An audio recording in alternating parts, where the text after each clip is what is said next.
Good morning students. आज का हमारा टॉपिक है पोलिनोमियल। तो आज हम लोग पूरे इस चैप्टर को, उसके थ्योरी को, उससे रिलेटेड जो इम्पोर्टेंट क्वेश्चंस है, उस पूरे कंसेप्ट को क्लियर करेंगे। तो आप इस वीडियो को लास्ट तक देखना, स्किप नहीं करना, नहीं तो फिर वो कंसेप्ट क्लियर नहीं हो पाएगा जो एग्जाम्पल्स के द्वारा मैं इस वीडियो में आप लोग को समझाऊँगा। ठीक है, तो पोलिनोमियल, ठीक है, पोलिनोमियल का हिंदी मीनिंग क्या होता है पता है?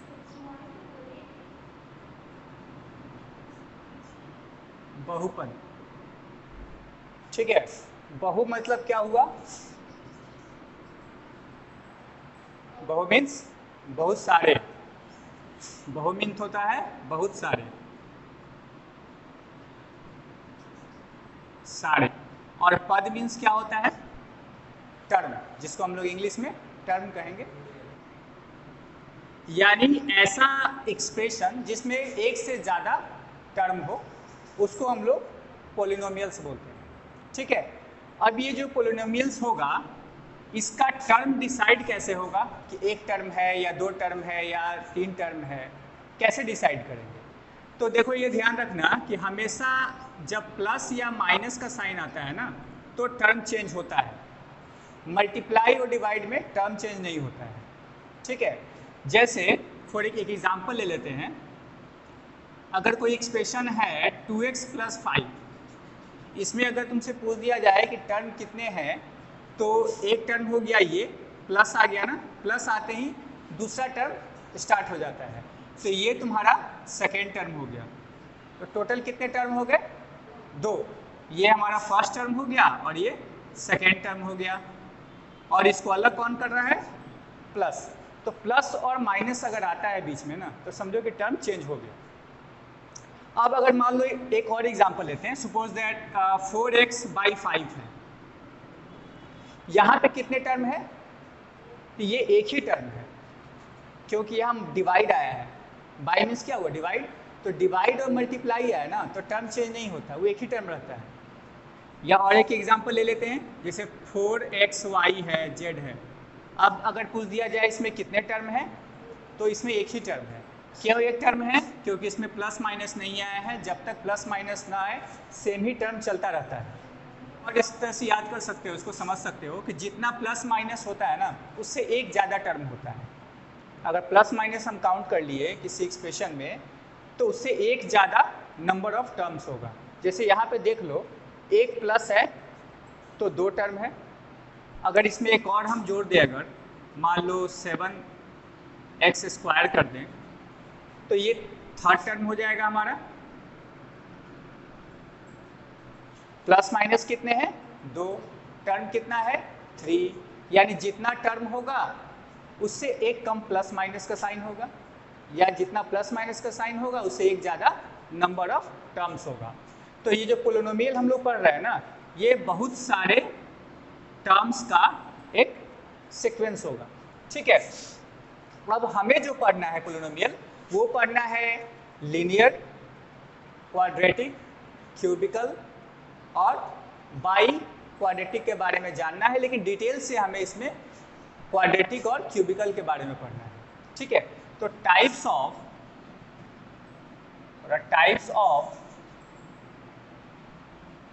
पोलिनोमियल। पोलिनोमियल कितने तरह के होते हैं?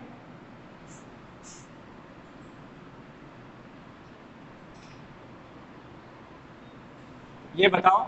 तो पहला होता है लीनियर पोलिनोमियल,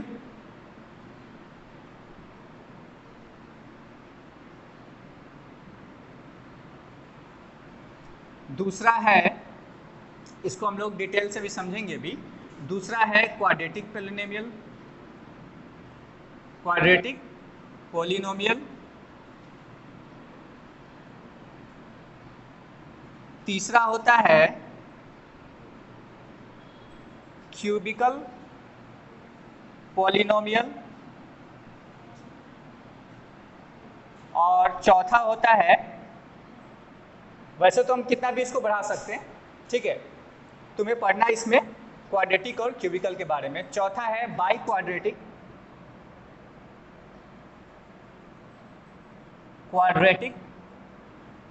पोलिनोमियल। इन चारों के बारे में हम लोग जानेंगे। इनके बारे में थोड़ा सा जानकारी रखेंगे अभी हम लोग, इसका भी काम नहीं है, हम लोग 9th में भी पढ़ चुके हैं। और इन दोनों के बारे में थोड़ा डिटेल से पढ़ना है। क्वाड्रेटिक इक्वेशन का एक चैप्टर भी है, हालांकि अभी फिलहाल हम लोग क्वाड्रेटिक पोलिनोमियल पढ़ेंगे। तो देखो लीनियर पोलिनोमियल किसे कहते हैं? तो ऐसा एक्सप्रेशन जिसमें जो वेरिएबल है ना उसका मैक्सिमम पावर 1 हो, 1 से ज़्यादा पावर ना हो। फॉर एग्जाम्पल या यूँ कह सकते हैं कि उसका डिग्री 1 हो। मैक्सिमम पावर ऑफ वेरिएबल कितना होगा? 1। और इसी मैक्सिमम पावर को हम लोग डिग्री भी कहते हैं, यानी उसका डिग्री कितना होगा उस पोलिनोमियल का, लीनियर पोलिनोमियल का? 1 डिग्री होगा 1, या यूँ कह सकते हैं मैक्सिमम पावर ऑन वेरिएबल क्या होगा? 1। अब वेरिएबल जनरली x दिया होता है, बट y भी हो सकता है, a भी हो सकता है, कुछ भी हो सकता है, लेकिन मैक्सिमम एग्जांपल में तुम्हारा वेरिएबल को हम लोग x लेते हैं, यानी x का जो मैक्सिमम पावर होगा 1 होगा, 2 नहीं होगा, 3 नहीं हो सकता। अगर 2 हो जाएगा मैक्सिमम पावर तो फिर एक क्वाड्रेटिक में आ जाएगा, 3 हो जाएगा तो क्यूबिकल हो जाएगा, 4 पावर हो गया तो बाई क्वाड्रेटिक इक्वेशन बन जाएगा। तो हमें लीनियर पोलिनोमियल के बारे में ध्यान क्या रखना है कि डिग्री इसका 1 होगा, वेरिएबल का मैक्सिमम पावर 1 होगा। फॉर एग्जाम्पल एक एग्जाम्पल ले लेते हैं, तो इसका एक एग्जाम्पल लेते हैं हम लोग। सपोज दैट 4x + 5, इसमें वेरिएबल कौन सा है? x ही वेरिएबल है ना। वेरिएबल क्या होता है? इसकी वैल्यू चेंज करता रहे। x का वैल्यू किसी क्वेश्चन के लिए अगर 2 आता है तो किसी के लिए 3 आएगा, किसी के लिए 4 आएगा, उसका कोई फिक्स वैल्यू नहीं है। क्वेश्चन के हिसाब से x का वैल्यू चेंज होता रहता है, इसलिए इसे हम लोग वेरिएबल कहेंगे। x, y, z, a, b, c सब क्या है? सब वेरिएबल है। अब कांस्टेंट क्या होता है? जिसका वैल्यू फिक्स हो। 4 किसी भी क्वेश्चन में उसका मीनिंग 4 ही होगा, किसी क्वेश्चन में 5 नहीं हो सकता, है ना। तो ये हमारा कांस्टेंट हो गया और ये हो गया वेरिएबल। ये भी समझ लो, ये कांस्टेंट हो गया जिसकी वैल्यू फिक्स होती है इसकी, ये चेंज नहीं होगा। और ये है हमारा वेरिएबल, इसका वैल्यू चेंज होता रहता है क्वेश्चन के हिसाब से। तो बताओ यहाँ जो वेरिएबल है वो x है, इसका पावर क्या है? मैक्सिमम 1 है, कुछ नहीं है मतलब 1 है। तो 1 अगर है दैट मीन्स ये कौन सा पोलिनोमियल हो जाएगा? लीनियर पोलिनोमियल, क्योंकि लीनियर पोलिनोमियल में क्या बताया है? मैक्सिमम पावर ऑन वेरिएबल 1 होना चाहिए। यहाँ भी वेरिएबल का जो मैक्सिमम पावर है वो 1 है, ठीक है। टर्म कितने हैं बता सकते हो? टर्म है 2, है कि नहीं? एक और एग्जांपल ले लो। सपोज दैट 4y + 5, ये भी क्या होगा? y के टर्म में ले लिए हम लोग। तो इसमें बताओ कितने टर्म है? 2 ही टर्म है। और इसका भी जो मैक्सिमम पावर है, जो डिग्री है, वो कितना है? 1। बस ये x के लिए था और ये y के टर्म में पोलिनोमियल है, लीनियर पोलिनोमियल, ठीक है। यहाँ भी देखो y का वैल्यू मैक्सिमम पावर का 1 ही है। तो ये लीनियर पोलिनोमियल समझ में आ गया, ऐसे पोलिनोमियल जिसका डिग्री 1 हो, ठीक है। अब आते हैं हम लोग क्वाड्रेटिक पोलिनोमियल पर। क्वाड्रेटिक पोलिनोमियल में क्या होता है? तो इसमें जो मैक्सिमम पावर होगा ना वेरिएबल का वो 2 होगा, या यूँ कहें तो डिग्री क्या होगा? 2। डिग्री क्या होता है? जो मैक्सिमम पावर हो। तो ऐसे एक्सप्रेशन, ऐसा पोलिनोमियल जिसका maximum power on variable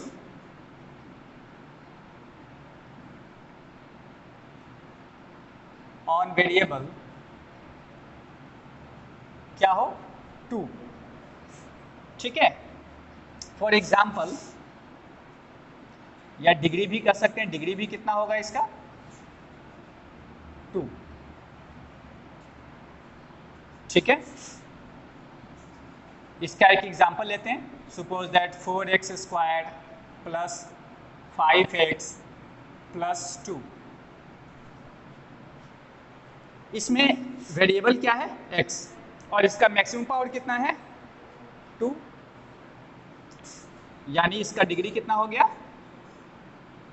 degree हो गया 2, तो ये पोलिनोमियल कौन सा हो गया? क्वाड्रेटिक पोलिनोमियल हो गया। Hence it is quadratic polynomial. Quadratic polynomial. और एक चीज और ध्यान रखो कि जितना डिग्री होता है किसी पोलिनोमियल का, उसके जीरो भी उतना ही होते हैं। मतलब इसका डिग्री अगर 2 है, दैट मीन्स इसका जीरो कितने होंगे? 2। इसका अगर डिग्री 1 है तो इसका जीरो क्या होगा? 1। जीरो का मतलब क्या हुआ? सॉल्यूशन। जैसे इसको अगर हम सॉल्व करें और यहाँ से हमको y का वैल्यू फाइंड करना हो तो y का वैल्यू क्या आएगा? माइनस, अगर इक्वेशन में इसको लिख लें -5/4, तो y का वैल्यू क्या आया? एक ही वैल्यू आया ना, -5/4। बट यहाँ अगर इसको सॉल्व करेंगे ना तो x का वैल्यू 2 आएगा। वो सॉल्व करना हम बताएंगे आगे, ठीक है। तो जितने डिग्री होता है उतना ही नंबर ऑफ सॉल्यूशंस, जिसको हम लोग जीरो कहते हैं, वो होता है। अब आते हैं क्यूबिकल पोलिनोमियल, ठीक है। तो क्यूबिकल पोलिनोमियल में क्या होता है? इसमें मैक्सिमम पावर कितना हो सकता है वेरिएबल का? Maximum power on variable 3, degree इसका क्या होगा? 3। नंबर ऑफ सॉल्यूशन कितने होंगे? अगर तुमसे पूछ दिया जाए कि जीरो कितना होगा इसका, तो 3 होगा। जितना डिग्री होता है उतना ही जीरो होता है। अब एग्जाम्पल ले लो एक, 4x³ + 5x² + 3x + 2, ठीक है। यहाँ पे वेरिएबल x है, इसका मैक्सिमम पावर कितना है? 3 है ना। तो इसका मतलब ये एक क्यूबिकल पोलिनोमियल है, इसका डिग्री 3 है। और इसका जीरो भी क्या होगा? 3 होगा, जिसको हम लोग जनरली अल्फा, बीटा और गामा लेते हैं। इसके बारे में हम लोग अभी डिटेल से भी पढ़ेंगे। और इसका जो 2 रूट्स है उसको हम लोग क्या मानते हैं? Alpha and beta. अभी इन दोनों के बारे में डिटेल से भी पढ़ेंगे, अभी बस थोड़ा सा बता रहा हूँ मैं। बाई क्वाड्रेटिक में क्या होगा? इसके डिग्री 4 होगा। सेम बात है, मैक्सिमम पावर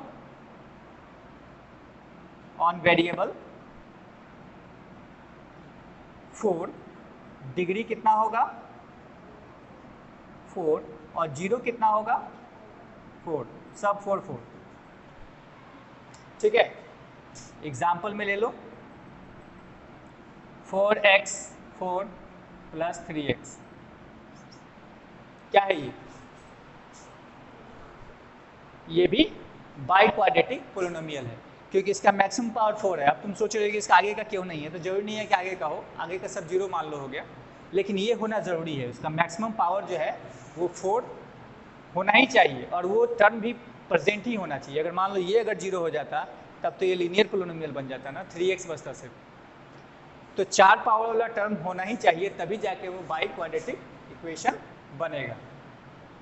इधर वाला बाकी जीरो हो गया, तो इसमें डिग्री तुम्हारा क्या है? डिग्री 4। तो इतना तो क्लियर हो गया होगा कि लीनियर पोलिनोमियल क्या होता है, क्वाड्रेटिक, क्यूबिकल और बाई क्वाड्रेटिक क्या होता है। क्लियर है ना। अब इसका स्टैंडर्ड फॉर्म क्या होता है क्वाड्रेटिक पोलिनोमियल का? स्टैंडर्ड फॉर्म पोलिनोमियल को हम लोग p से रिप्रेजेंट करते हैं। x के फॉर्म में पोलिनोमियल है तो px लिखेंगे इसे, ठीक है। अब इसका जो स्टैंडर्ड फॉर्म होगा वो क्या होगा? ax² + bx + c। ये क्वाड्रेटिक पोलिनोमियल का स्टैंडर्ड फॉर्म है, where a is the coefficient of x², b is the coefficient of x and c is a constant. इसको भी लिख सकते हो, a क्या है? a is a coefficient of x², b coefficient of x and c constant, ठीक है।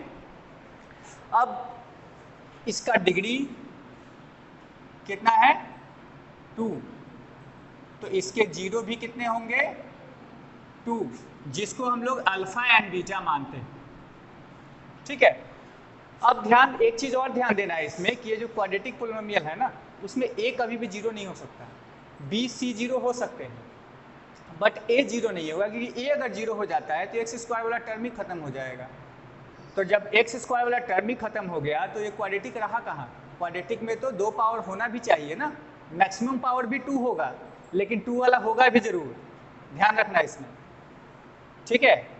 Maximum variable का पावर 2 होगा और वो 2 वाला टर्म जरूर होना चाहिए। ये सब भले ना हो चलेगा, लेकिन 2 वाला टर्म जरूर होना चाहिए। तो यहाँ पर ध्यान रखना एक चीज कि a should not be equal to 0, ये कभी भी 0 नहीं होना चाहिए, ठीक है। अब ये जो अल्फा और बीटा इसका 2 0 है, 0 मतलब ऐसा वैल्यू x का जिसको अगर हम पुट करें यहाँ पे तो पोलिनोमियल का वैल्यू 0 आ जाए, ठीक है। या उसका सॉल्यूशन भी कर सकते हैं, उसका रूट्स भी कर सकते हैं, बहुत सारे नाम है उसके। तो आखिर उसको निकालेंगे कैसे? मान लो एक पोलिनोमियल हमको दे दिया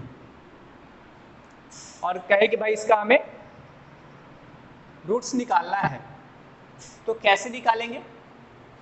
फॉर फाइंडिंग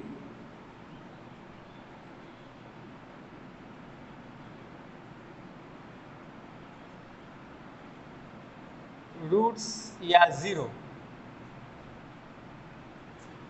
इस चैप्टर में जो तुम्हें पढ़ना है अभी फिलहाल वो मिडिल टर्म स्प्लिटेशन वाला पढ़ना है।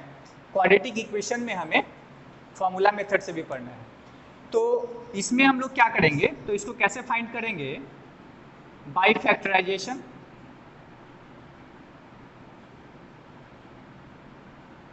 ठीक है, मिडिल टर्म तोड़ के,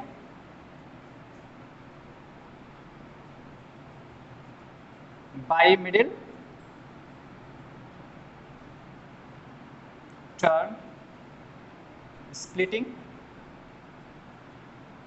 इस तरीके से हम फाइंड कर सकते हैं कि वो जो अल्फा और बीटा हमारा होगा वो होगा क्या। अभी एक एग्जांपल लेके समझाएंगे, ठीक है। जैसे एक एग्जांपल लेते हैं px, अब हमें x का वैल्यू फाइंड करना है, तो कैसे फाइंड करेंगे? तो हम इसको मिडिल टर्म तोड़ लेते हैं इसका। अगर हमें इसका 0 फाइंड करना है तो हम क्या करेंगे? पहले तो इसको इक्वेट कर देंगे 0 से, क्योंकि हमको 0 फाइंड करना है, डेट मीन्स इसका वैल्यू 0 ही आना चाहिए। तो x का जो हमारा वैल्यू है क्या है? 2x square plus 5x minus 12, इसको इक्वेट कर दिए 0 से। क्यों 0 से किए? क्योंकि हमको 0 फाइंड करना है। अब हम क्या करेंगे? इसका मिडिल टर्म तोड़ेंगे। मिडिल टर्म कैसे तोड़ते हैं? तो x स्क्वायर का जो कोफिशिएंट है उसको कांस्टेंट के साथ मल्टीप्लाई करते हैं। ये सब 9th में पढ़े होंगे, लेकिन फिर से रिवीजन कर लो। x स्क्वायर के जो कोफिशिएंट है उसको कांस्टेंट से मल्टीप्लाई करेंगे। तो यहाँ पे 2 है और ये -12 है, दोनों मल्टीप्लाई होके कितना हो गया? -24। एक्स स्क्वायर भी साथ में, एक्स स्क्वायर भी तो है, ये भी तो आएगा। अब हमें करना क्या है? इस 5x को, इसको इस तरह से तोड़ना है 2 पार्ट्स में 24 को, कि प्लस माइनस करने पर हमारा 5x ही आए, ठीक है, और मल्टीप्लाई करने पे 24 आना चाहिए। ऐसे 2 नंबर हमें फाइंड करना है, जिसको मल्टीप्लाई करने पे 24 आ जाए, जोड़ने या घटाने पर किसी भी तरीके से 5 आ जाए। तो बता सकते हो क्या होगा? तो देखो, अगर थोड़ा सा दिमाग लगाओ, हिट एंड ट्रायल मेथड से ही कर लो। तो -8x ले ले और +3x अगर ले लेते हैं, तो देखो -8 और 3 को मल्टीप्लाई करेंगे -24 हो जाएगा, x स्क्वायर भी हो जाएगा, और इन दोनों को ऐड करो तो देखो क्या आता है। हाँ एक मिनट, हाँ सुनो पहले।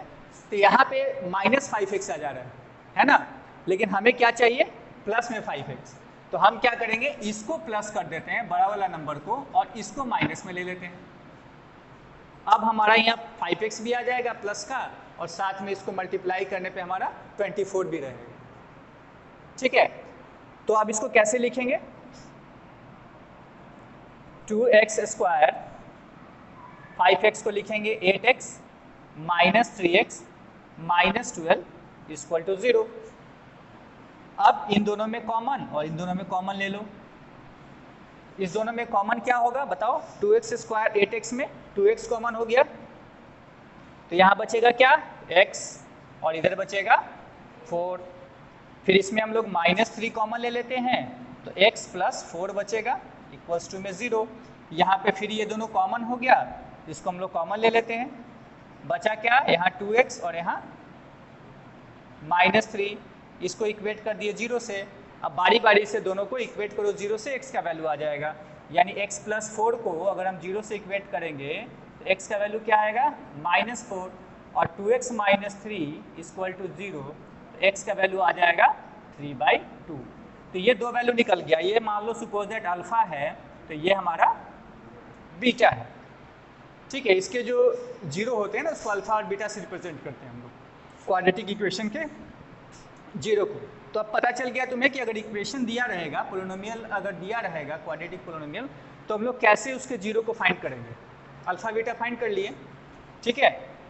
तो इसको पहले नोट कर लो, उसके बाद हम लोग इसका रिलेशन भी जानेंगे इसके कोफिशिएंट के साथ, यानी अल्फा बीटा का क्या रिलेशन है इसके कोफिशिएंट के साथ। Relationship between 0 and the coefficient of quadratic polynomial के बारे में थोड़ा सा जान लेते हैं। आखिर रिलेशन क्या है।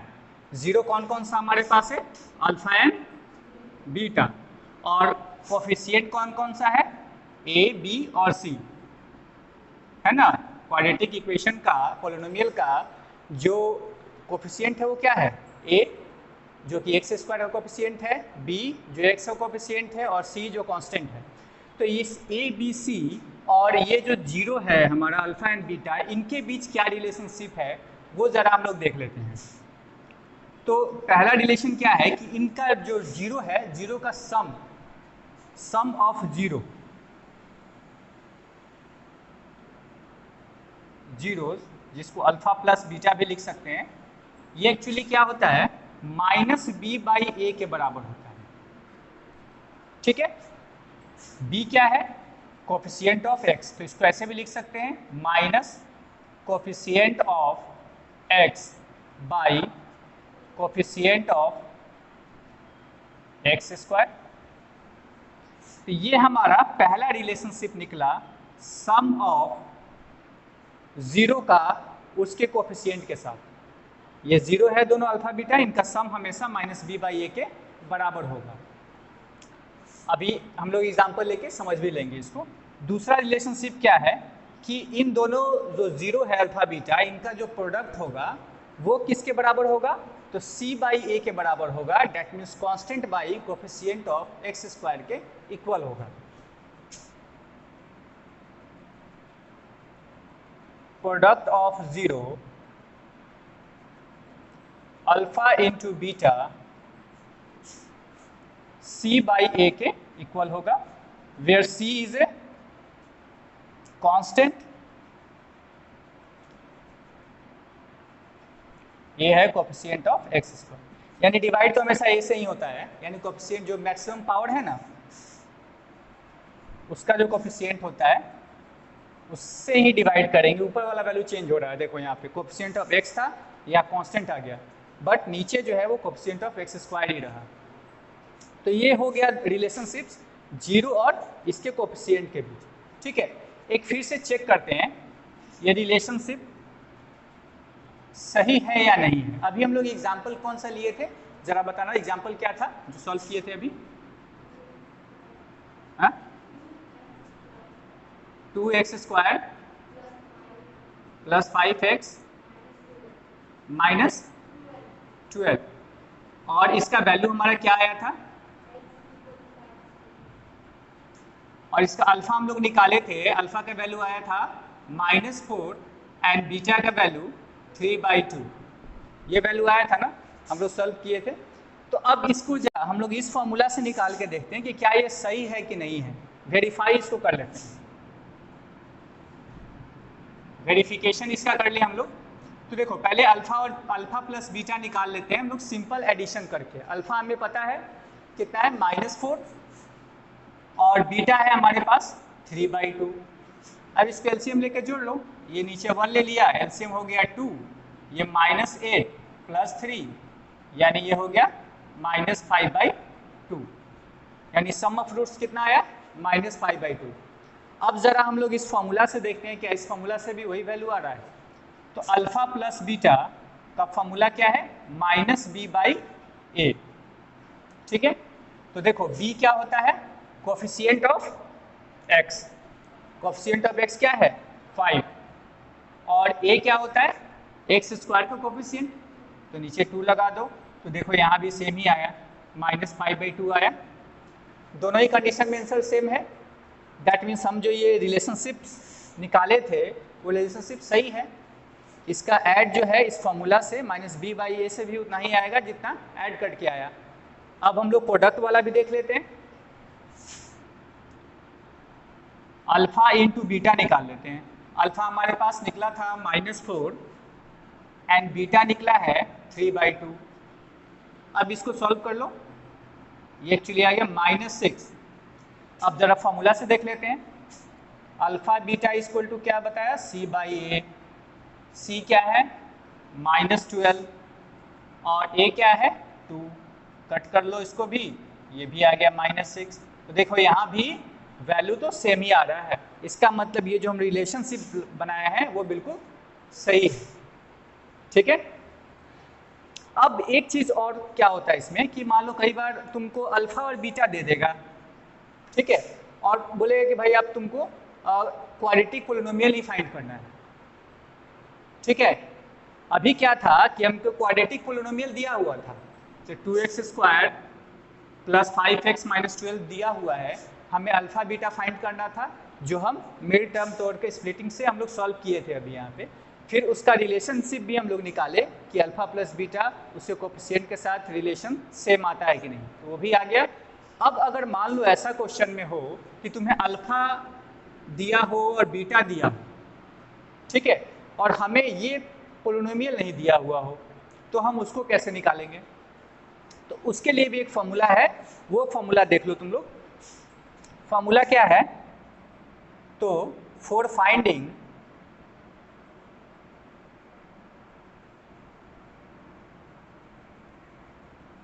क्वाड्रेटिक पोलिनोमियल,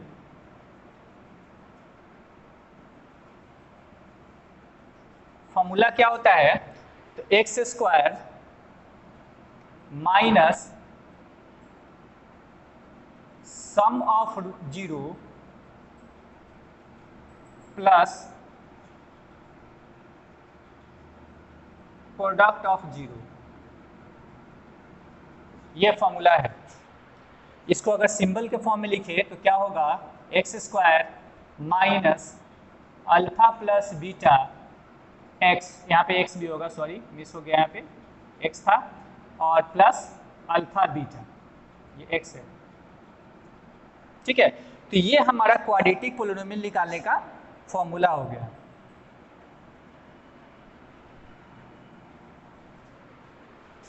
क्या, x² minus alpha plus beta x plus alpha beta. ठीक है, इसको लैंग्वेज में क्या कैसे पढ़ेंगे, x² minus sum of 0 x plus product of 0। अब देखो इसी क्वेश्चन से हम लोग इसको जरा वेरीफाई करते हैं। मान लेते हैं कि हमें अल्फा और बीटा ये दिया हुआ है और हमें ये पोलिनोमियल नहीं दिया हुआ है, तो हम इससे निकाल के देखते हैं हमारे आंसर ये आता है कि नहीं आता है। -4 एंड बीटा गिवन है 3/2, बट हमें इस बार क्वाड्रेटिक पोलिनोमियल नहीं गिवन है, इसको हमको निकालना है। इस फॉर्मूला का अप्लाई करेंगे हम लोग। ठीक है, तो क्वाड्रेटिक पोलिनोमियल के लिए क्वाड्रेटिक पोलिनोमियल निकालने का फॉर्मूला क्या है हमारे पास, px = x² minus alpha plus beta x plus alpha beta. ठीक है, तो निकाल के देखते हैं हमारा वो पोलिनोमियल आता है कि नहीं, यही आना चाहिए कि किसी का जब 0 ये है तो इस 0 से अगर इक्वेशन बनाए तो ये वाला इक्वेशन आना चाहिए। तो अब हम लोग इसको सॉल्व करते हैं। देखो x² minus alpha plus beta, alpha plus beta हम लोग निकाले हुए हैं यहाँ पे, देखो -5/2, तो डायरेक्ट हम वैल्यू रख लेते हैं, तुम लोग निकाल लेना। अल्फा प्लस बीटा कितना है, -5/2x प्लस अल्फा बीटा का वैल्यू कितना आया है -6, तो हम लोग यहाँ पे -6 कर लिए। अब इसको और सॉल्व कर लेते हैं हम लोग, x², ये माइनस माइनस प्लस का 5/2x और ये -6, अब इसको एलसीएम ले लेते हैं। एलसीएम 2, ये हो गया 2x square plus 5x minus 12, ठीक है। अब ये क्या हो गया, ये जो 2 होगा वो उस साइड चला जाएगा, तो ये फाइनली क्या हो जाएगा 0। 2x स्क्वायर, इसको इक्वल टू में 0 कर दो, तो ये 2 जब उस साइड जाएगा मल्टीप्लाई होगा तो क्या होगा, खत्म हो जाएगा ना। 2x square plus 5x minus 12, ये हमारा क्वाड्रेटिक पोलिनोमियल आ गया, ठीक है। तो देखो यही हमारा क्वेश्चन भी था यहाँ पे। तो अगर सिर्फ रूट्स भी दिया हो तो हम लोग इक्वेशन बना सकते हैं, इक्वेशन दिया हो तो रूट्स निकाल सकते हैं, रूट्स और कोफिशिएंट के बीच का रिलेशनशिप सब फाइंड कर सकते हैं। इतना तक तो बिल्कुल क्लियर हो गया होगा, कोई डाउट है? ठीक है, अब हम लोग क्यूबिकल पोलिनोमियल के बारे में भी जान लेते हैं, उसके बाद कुछ क्वेश्चन सॉल्व करेंगे। जब क्वाड्रेटिक कर लिए तो क्यूबिकल भी कर लेते हैं साथ। क्या होता है स्टैंडर्ड फॉर्म, इसका डिग्री तो 3 होगा, ये हम लोग पढ़े हुए अभी। इसका जो स्टैंडर्ड फॉर्म होता है px का, वो क्या होगा ax cube plus bx square plus cx plus d, ये हमारा पोलिनोमियल का स्टैंडर्ड फॉर्म हो गया।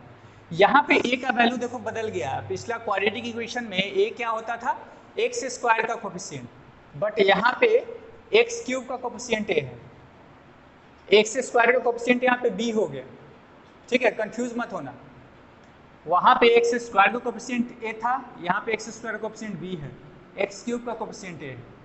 तो इसको हम लोग क्या लिखेंगे, ये है हमारा कोफिशिएंट ऑफ x क्यूब, ये क्या है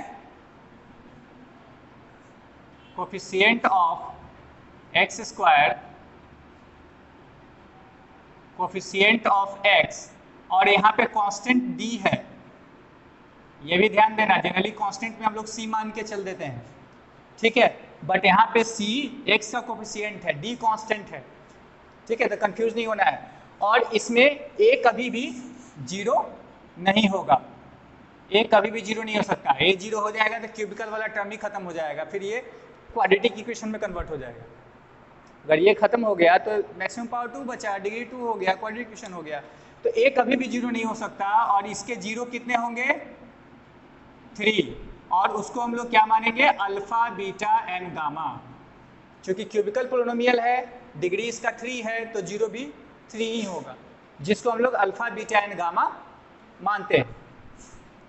अब देखो इस अल्फा बीटा और गामा का रिलेशन भी इसके कोफिशिएंट के साथ हमें फाइंड करना है, ठीक है। रिलेशनशिप जैसे क्वाड्रेटिक में किए थे उस तरह से क्यूबिकल में भी। तो इसका रिलेशनशिप क्या होगा कोफिशिएंट के साथ, relationship between alpha beta and gamma with coefficient. Coefficient के साथ रिलेशन क्या होता है वो देख ले जरा। तो sum of roots, sum of roots, यहाँ पे रूट्स 3 है, तो क्या लिखेंगे हम लोग alpha plus beta plus gamma. क्या होता है sum of product of 2 roots taking at a time. मतलब अगर लैंग्वेज में लिखे तो कैसे लिखेंगे वो देखो, sum of product of 2 roots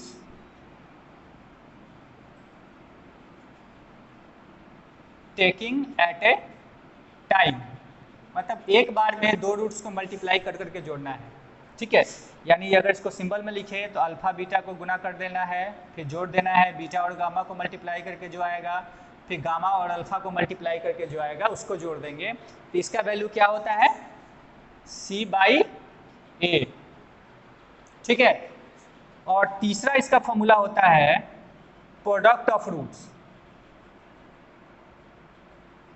इसमें 3 कंडीशन क्रिएट हो गया, देख लो तुम।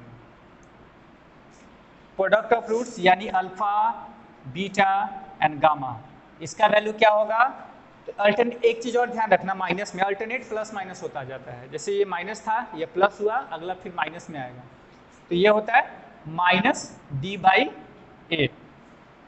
तो ये रिलेशनशिप हो गया अल्फा बीटा गामा का इसके कोफिशिएंट के साथ। ठीक है, अब सिमिलर कंडीशन जैसे क्वाड्रेटिक में आया था कि अगर मान लो ये अल्फा बीटा गामा सब दिया हो और तुम्हें क्यूबिकल पोलिनोमियल ही फाइंड करना हो, तो उसके लिए भी फॉर्मूला है, इसमें भी है जैसे क्वाड्रेटिक में था। तो वो क्या है वो देख लो, उसके बाद एक एग्जांपल लेके हम लोग क्लियर करेंगे इसको। फॉर फाइंडिंग क्यूबिकल पोलिनोमियल्स, इसका फॉर्मूला है x cube minus alpha plus beta plus gamma x square plus alpha beta beta gamma gamma alpha x minus alpha beta और गामा। ये पूरा फॉर्मूला है इसका। यहाँ भी साइन ध्यान रखना, अल्टरनेट प्लस माइनस है, ये प्लस में है, ये माइनस में है, ये प्लस में है, ये माइनस में है। ठीक है, तो अगर रूट्स दिया रहे तो तुम लोग क्यूबिकल पोलिनोमियल भी निकाल सकते हो, क्यूबिकल पोलिनोमियल दिया रहे तो रूट्स भी निकाल सकते हो। फैक्टराइजेशन मेथड से इसको भी फैक्टर करके ही निकालना है।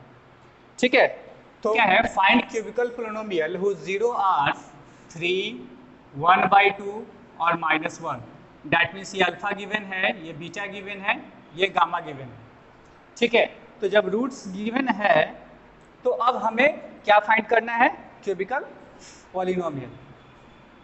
तो कैसे फाइंड करेंगे, तो देखो हमें ज़रूरत किस किस चीज़ की है, alpha plus beta plus gamma का, alpha beta beta gamma gamma alpha का, और अल्फा बीटा इंटू गामा का। तो पहले हम क्या करते हैं, इनकी वैल्यू निकाल लेते हैं ताकि डायरेक्ट पुट करना आसान हो, है ना। जिस जिस चीज़ की ज़रूरत है, जैसे alpha plus beta plus gamma की ज़रूरत है तो निकाल लो। Alpha plus beta plus gamma यानी 3 प्लस 1/2 प्लस -1। कैसे जोड़ेंगे इसको, एलसीएम लेकर, एलसीएम ले लिया 2, ये हो गया 6 प्लस 1 -2 यानी 5/2। अब अल्फा बीटा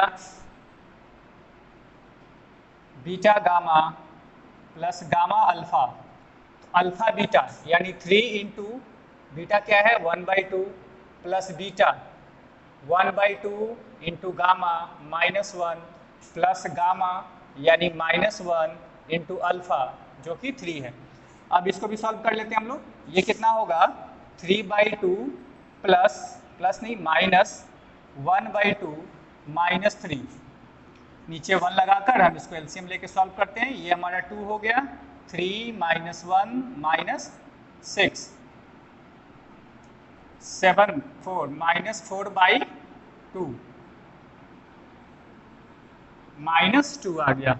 ठीक है, एक और हमें ज़रूरत है अल्फा बीटा और गामा का, तो अभी निकाल लेते हैं। Alpha beta and gamma, alpha है 3, बीटा है 1/2, गामा है -1, तीनों को मल्टीप्लाई कर लिया, ये हमारा आ गया -3/2। तो ये तीनों वैल्यू हम लोग निकाल लिए। अब डायरेक्ट हम इस इक्वेशन वाले फॉर्मूला में पुट कर देते हैं। तो इक्वेशन क्या होगा, x³ minus alpha plus beta plus gamma था, तो alpha plus beta plus gamma का फॉर्मूला वैल्यू क्या है 5/2 x² plus alpha beta plus beta gamma का कितना आया -2 x minus alpha beta gamma का -3/2। अब इसको हम लोग एलसीएम लेके सॉल्व कर सकते हैं। एलसीएम 2 हो गया, ये हो गया 2x² माइनस 2x³, सॉरी यहाँ पे क्यूब होगा, 2x³ 5x², ये हो गया हमारा -4x, ये हो गया +3 = 0। अब ये 2 साइड जाएगा तो कैंसिल हो जाएगा, तो हमारा पोलिनोमियल क्या आ गया 2x³ minus 5x² minus 4x + 3। तो ये हमारा क्वाड्रेटिक पोलिनोमियल निकल गया। क्लियर है, अगर रूट्स पता हो तो इक्वेशन हम लोग निकाल सकते हैं।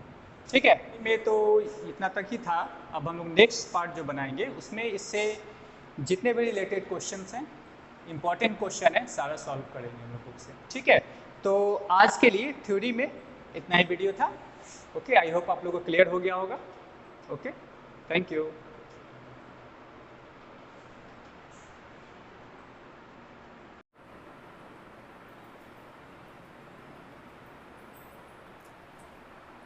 तो स्टूडेंट्स, आज के वीडियो में थ्योरी हमने पोलिनोमियल्स के बारे में पढ़ा, सारे थ्योरी क्लियर्स हो गए। नेक्स्ट पार्ट जब हम इसका बनाएंगे उसमें इंपॉर्टेंट जो इसके क्वेश्चंस होंगे उस क्वेश्चन को भी हम लोग सॉल्व करेंगे। एनसीईआरटी से लेकर आर.एस. अग्रवाल तक के सारे इंपॉर्टेंट क्वेश्चन हम लोग सॉल्व करेंगे। तो आई होप आप लोग का आज थ्योरी क्लियर हो गया होगा, ठीक है। और इस पर बेस्ड हम लोग न्यूमेरिकल्स नेक्स्ट पार्ट्स में ज़रूर बनाएंगे। Okay, thank you.